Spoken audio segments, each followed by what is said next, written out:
Сиз өзүңүз жакшы билесиз, ушул жайында биз эл менен жолугуп, любой айыл аймакка барып койсо, албетте жол маселеси көтөрөт да.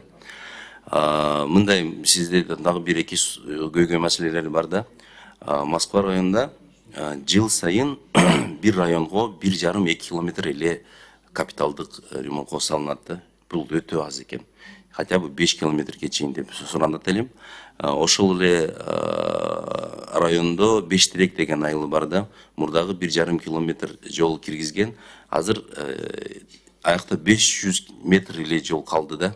Ошону аягына чейин эгер бүтүрүп койсо, абдан сонун. Бештерек, Москва районунун Бештерек айылында. Анан Бишкек Карабалта трассада. Ушул трассанын азыр Мин трассанын баласында турабы. Ошол жерде жарыктандыруусунун боюнча абдан чоң маселе турат.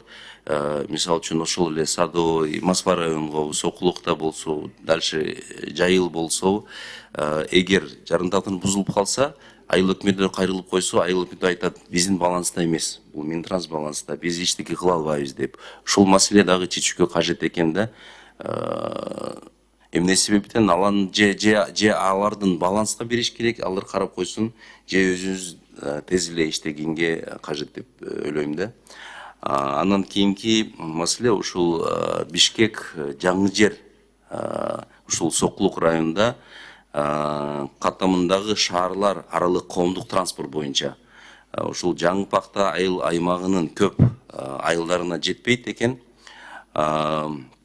Тургундардан коомдук транспорттун каттамдарын узартуу же жаңы каттам түзүү маселеси турат да.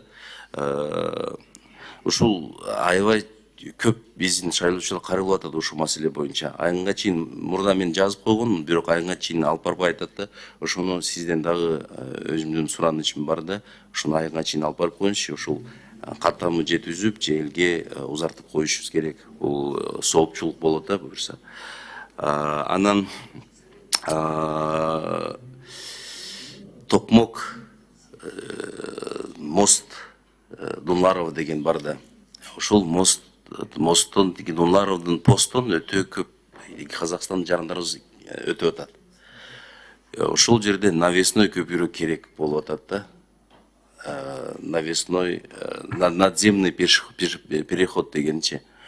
Ошого мен маселе бир нече жолу көтөргөнмүн, бирок проект хотя бы жазып коюп, сиз менен дагы бир жолу барып көрүп койсо жакшы болмок. Бул дагы өтө чоң соопчулук нерсе экен. Эмне себептен күнүгө 1000 адам өтүп атат ушул жолдончу. Бул скоростной трасса экен. Ошон үчүн өтүнүч маселе деп эсептейм. Ошондой эле Москва районунун Притеченко айылынын 1-май көчөсүнөн 3 километр эл сурандат, уже 2 жыл болду да. 1 жылган жок. Ошон үчүн дагы жазып коюңузчу. Ошол өзүңүздүн көзөмөлгө алып койгондо жакшы болмок. Сизге чоң рахмат, ишиңизге ийгилик. 1-май деген Москва району, 1-май Москва районунун айылында. Рахмат. Рахмат. Чоң рахмат, Карим Назарович. Мен жазып алдым, бул боюнча жумуш жүргүзөбүз.